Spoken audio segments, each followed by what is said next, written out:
Very often I have issues getting things done. It's not necessarily even starting, but sometimes I start, which is hard enough.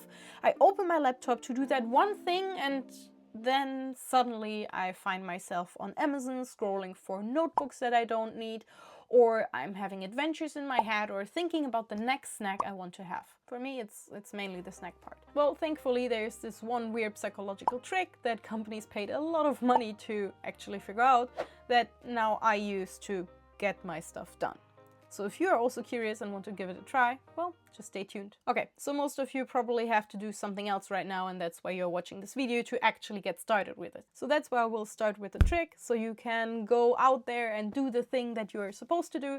But if you want to know why the trick works and maybe even take that knowledge and develop your own stuff, well, then stay please till the end of the video. Okay, so what we're going to do is we're using a so-called distraction diary, or honestly it's just a fancy word for using a pen and a paper, or just simply something to write on, well, write on. Basically all you do is writing down the task you want to do and the starting time when you're starting, and that's it. Easy, right? Really?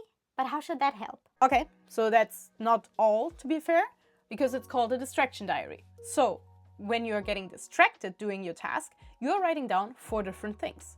First of all, the time you got distracted. Second, what exactly you were doing in that moment when you got distracted, by what you got distracted, and lastly, why. That's it. And while it sounds too easy to be true, or too easy and good to be true, well, it actually works short and long term to improve our focus and help us to stay on task better. And here's how. The long-term impact. Because we are writing down when we are getting distracted, by what and why, well, we're able to actually use those insights to see patterns and then work on them over the longer period of time. For example, I got distracted just 2 minutes into a task. Why? Well, because I wanted coffee. And when did it happen? When a program was just loading to start up, whatever. I actually learned 2 different things. First, I'm a sucker for coffee and should make a cup before I do a task. But also second, that I'm easily getting distracted when nothing is happening or when I can't really actively work on the project. In my case, the program had to load a couple of minutes, even if a couple of seconds is enough, and I thought about different things. So instead of getting sidetracked, thinking about coffee, getting up and making a coffee, well, I started to pre-plan, let's say, the steps I will take next. So for example, while I'm waiting that my computer is opening the editing software, I think already about the next steps I'm going to take when the software is ready. This way my mind is occupied, I'm not getting that fast distracted off task, but also I'm more directed while working. Another benefit of the distraction diary is that because we're noticing something that's about to distract us but actually don't really act up on it, we're training ourselves to do the hard thing. Basically, what happens is because we are not giving it the immediate satisfaction to act upon what distracts us, like a cup of coffee or a snack, we are training it to wait out longer for the long-term gratification we get through, well, doing the task. That's the long game, but the distraction diary actually also helps us in the short term, basically immediately, short-term impact.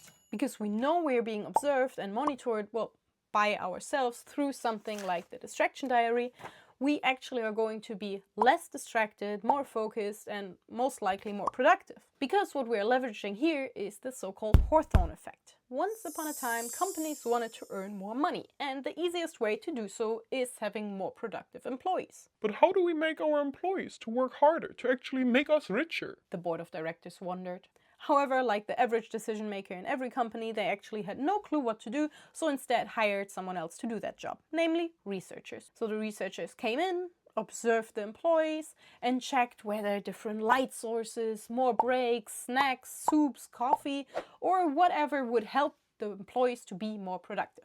Did it work? Well, yes and no. Basically what happened is that all of the changes somewhat made the people more productive, which meant that that wasn't the real underlying reason.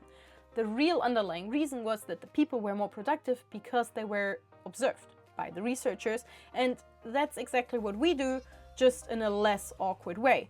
Because instead of having someone else watching over our shoulders, which is highly uncomfortable, we just watch ourselves to keep us more accountable. This is also one of the potential reasons why accountability buddies, so people who hold you accountable for the goals you set for yourself or things you want to do, work that well.